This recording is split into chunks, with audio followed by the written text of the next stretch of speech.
Good afternoon. Magtatanim tayo ng mais dito, no, sa bagong ani to. Tapos tingnan niyo ha. Sobrang damo. Pero tataniman ko na, may ano ako no, naglagay na ko last time. Meron na tayong ito panusok para hindi tayo maliligaw. Yan. Tatanim tayo dito. Ano ninyo ha? Masdan na ninyo mga sa loob ng 10 days, babalikan ko kayo. Tignan ninyo kung tutubo yung tanim kong mais. At saka yung damo, kung anong itsura ng damo. Ito kasi, nagmamadali akong magtanim kasi hinahabol ko lang yung lupa na ano, na basa pa siya. Kasi pag mabatil na to sa init, masakit na mahirap na magpatubo. Kaya itong purpose natin, makapatubo lang na mais, no. Kaya ito, parang maraming magko-comment dito na bakit ako nagtanim ng ganitong kadamo. Comment lang kayo. Pero sa mga nakakaalam, alam niyo na po ang diskarte, di ba? Alam niyo ang diskarte dito, bakit pwede magtanim ng ganito. Yan po ang ating binhi, idol. Yan. Ito po ating binhi.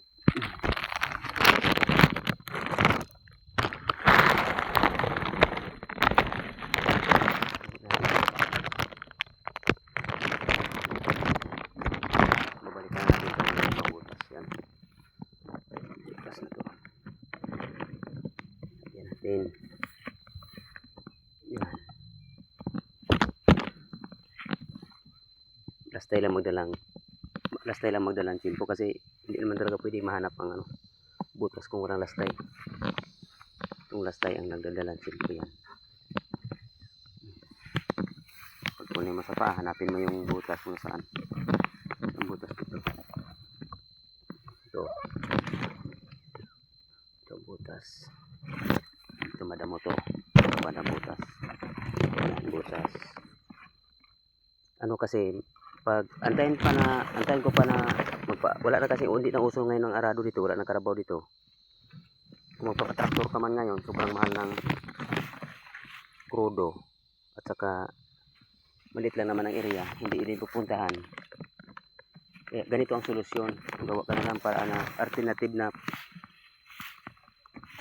diskarte, utak lang para makapag tanim ka pa rin. Wala naman bawal sa maparaan na tao eh. Yan. Pag maparaan ka, may makakain ka. Yan na po yung ating mais, oh. Nauna, yan nating mga ampalaya. Yan nating kalabasa. Tapos may mga tao to, nandoon nag-aani sila. Ako naman, habang nag-aani ang mga tao, ako nagtatanim. Ay, pinauna ko to dito na photo nila para maano ko na, tataniman ko na. Ayun na, idol. Buhay natin na magsasaka, kaani mo pa lang, tatanim ka na naman. Kaya walang hindi natatapos ang ano, napakagandang buhay ng magsasaka. Wala kang kontrata sa gobyerno. Hindi ka nila binabawalan na magtrabaho sa bukid. Pero kung casual ka o anong trabaho mo sa gobyerno, naku, limitado oras mo. May ano ka pa, may amo ka pa, suspende ka kung magkamali ka. Dito ang magsususpende sa'yo, sarili mo. Pahinga ka kung hindi mo kaya ang araw, oras, pahinga. Wala ka naman amo eh. Kailangan din. Huwag naman lagi-lagi ang pahinga. May ano din tayo, may tinatawag na ano lang eh. Kaya sabi ng pahinga, ano lang yan eh.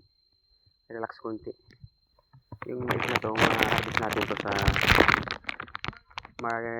May 14 po. Dispiras ng aming pistahan. Target ko na talaga yan siya. Naka-sitting na yan. Kaya kasiting na rin yan sa mga bakasyonista na aking regaluhan ng pagkain na ganyan mais.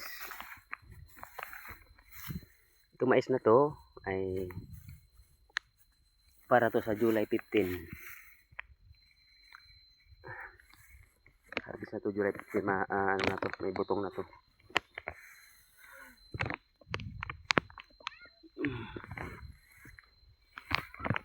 Nahanap yan kasi may, kung walang lastay, ligaw ako yan oh. Ito. Mahanap. Ayan, butas dito. Yan butas oh.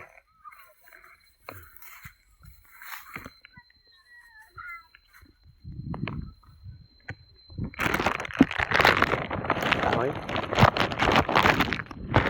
Ado na. Ado yung kahoy. Subo ng kahoy. Tanaman na naman. Kasi kung wala tong ano, wala tong last time, may makikita mga tusok na yan. Alam na yung kung saan hanapon ba. Ano naman ito eh.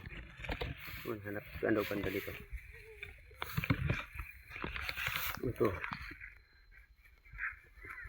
Ito kasunod na.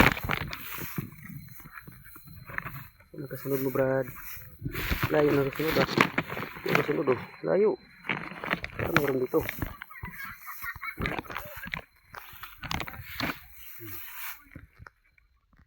Ganito lang, Brad. Mga idol. Laro lang tayo sa ating buhay. Pinanganak tayong mahirap. Tanggapin natin ang katotohanan. Pero wag nating alisin sa ating puso na mangarap tayo. Yung pangarap, lagyan natin ng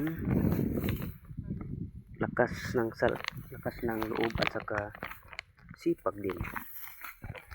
Kasi kung malakas ang loob mo, wala kang sipag, hindi rin mangyayari ang pangarap mo sa buhay. Kahit pinuputak natin na sobrang init, laban pa rin. Mainit kaya mga idol.